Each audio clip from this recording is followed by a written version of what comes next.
The South African land issue has remained one of the most debated and contested topics in Parliament in recent months. 23 years into democracy, the country is still lagging behind in reforming and redistributing land. National Assembly Speaker Baleka Mbete has said Parliament will embark on a National Land Enquiry aiming to accelerate the slow pace of land reform. But what is the correct model for South Africa, and why is it taking this long to implement? The Department of Rural Development and Land Reform says government has restored around 9.8% of arable land in South Africa. But South Africans are becoming frustrated at this slow pace. Speaker Baleka Mbete has acknowledged this as one of the most pressing issues communicated by citizens. Deputy President Cyril Ramaphosa earlier this week raised the same issue, quoting from the National Development Plan, saying agriculture has the potential to unlock 1 million jobs by 2030. He too acknowledged that the land restitution process, as enshrined in the Constitution, has not lived up to its expectations. He called for deliberate action to accelerate agrarian reform. We also need to address other issues that are possibly of a political but also economic nature, with regards to how we utilize our resources effectively and how we position those who have been previously excluded from participating meaningfully in the sector can participate.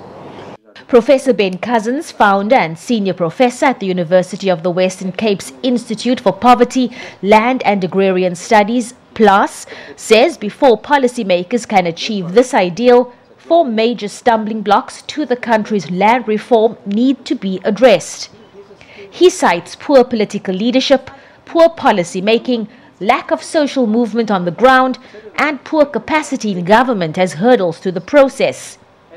Cousins says agriculture does have the potential to create those 1 million jobs, but the focus is currently in the wrong place. He says too much attention is being given to big commercial farming, while smallholder farming is key to the country's economy. But there is a group of maybe 600,000 market-oriented smallholder farmers, black smallholder farmers, who could make good, productive use of land. And I think we should be transferring land to them. He says private land will have to be redistributed, and that a radical redistribution program is in fact the only way to resolve the land question. And with the bulk of the land being in the hands of white South Africans, this conversation, of course, has fueled racial tensions.